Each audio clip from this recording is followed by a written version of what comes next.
guys, welcome back to my channel. So today I filmed this makeup tutorial for you guys. It is more of my routine going out type look. I usually do this type of look when I go out to dinner with my friends, if I go to like a party or holiday party, those kinds of things. Obviously I haven't been on YouTube for the past few months because it has been my first semester as a senior and I had a ton of stuff to do, including college apps, which was a kind of a wrecking experience, I'm not gonna lie. I've missed filming so much. But anyways, without further ado, let's get right into this tutorial. Hey guys, so to start out with the face, I'm going in with the One Heck of a Blot primer by Soap & Glory, and I'm going to place this in my T-zone to mattify my skin and keep all my oils at bay. Then I'm going to go in with the One Heck of a Blot foundation in the shade Happy Medium. I'm placing this on my face with a buffing brush and I'm going to buff this into the skin using circular motions. Then I'm going to go in with a dampened beauty blender and go over my foundation to pick up any excess product, and especially in the areas where I tend to get creasing, like around the nose or around the mouth, just to make sure that my foundation looks as flawless as possible. This has been one of my favorite ways to apply my foundation recently, and I feel like it just makes everything look so incredibly flawless. Then I'm going to go in with Tarte Shape Tape Concealer in the shade Medium.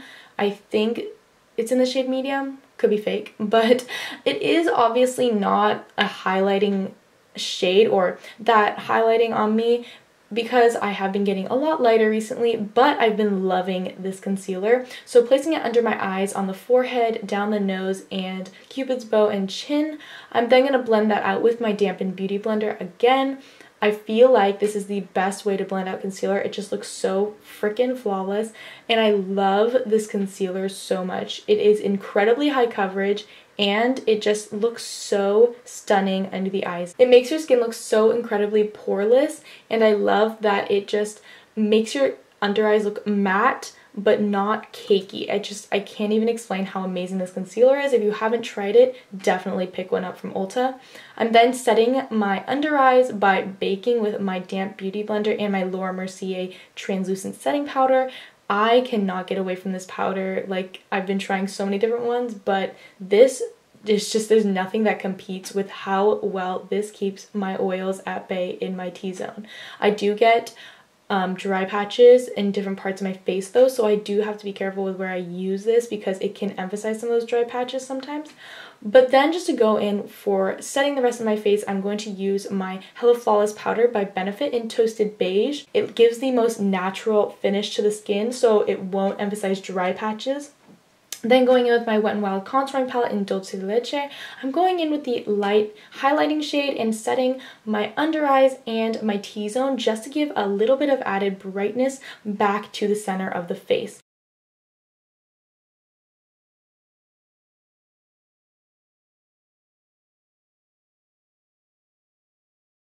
Then taking the contouring powder and a contouring fan brush, I'm going to use this powder to contour my cheekbones and my temples, my jawline, my nose a little bit, and my lower lip. This is just going to really bring back the structure and natural shadowing to the face. I'm not doing any intense contouring. I don't want it to be like fake looking at all. I just want it to bring back that extra dimension that we lost when we applied the foundation. Then going in with MAC Mineralized Skin Vision in the shade Give Me Sun.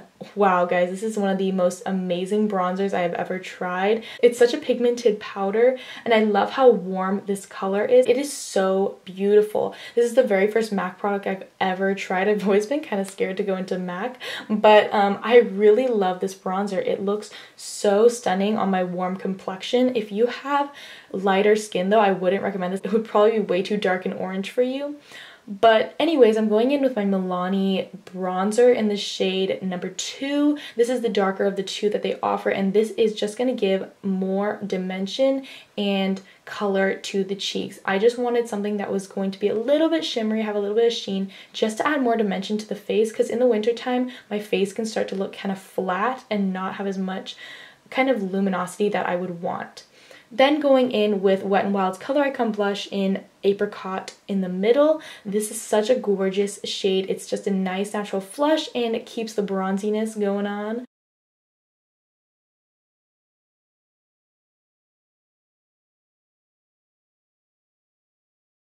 Then taking my Champagne Pop Becca highlighter. This is gorgeous. I've been loving this and I haven't been able to get away from it. I just love it so much. It's my go-to. And I'm applying it on the cheekbones, brow bone, nose, cupid's bow, basically any of the high points of my face. And then I'm going to go in with a little bit of a smaller brush by Morphe. I can't remember exactly which one it is, but I'm going to just emphasize right on the tops of those cheekbones and that brow bone just to give a little bit of an extra pop. Then taking my Urban Decay All Nighter setting spray, I'm going to spray my face to set in those powders. Then taking the Modern Renaissance palette by Anastasia Beverly Hills, I'm going to set my eyelid with the shade Tempera. Then going in with Burnt Orange, and I'm going to place this in my crease. And as my transition shade, I've been loving this palette because it's incredibly warm toned, and that is what I love in an eyeshadow palette. Also, I did fill in my brows off camera, so if you want to know what I used, it will be linked down below, and if you want a tutorial, let me know.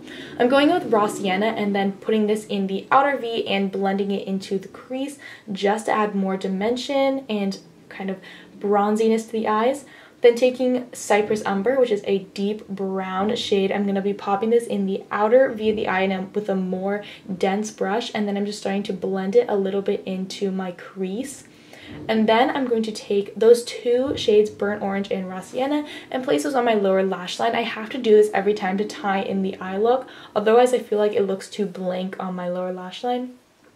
Then taking Cypress Umber and placing that on the lower lash line really close to the lashes and just on the outer part to give it a little bit more depth.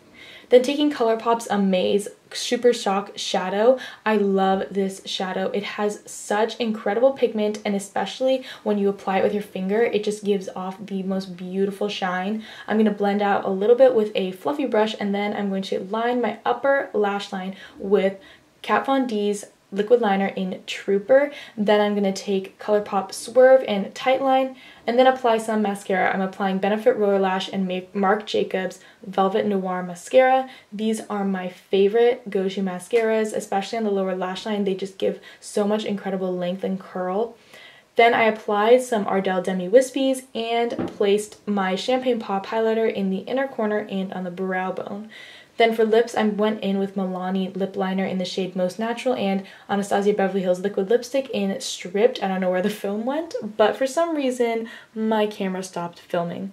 But anyways, that is the finished look. I hope you guys enjoyed this go-to glam tutorial. I'm so excited to get back into filming in 2017, and I love you guys. Thank you guys so much for watching. Subscribe, and I'll see you guys in my next one. Bye guys.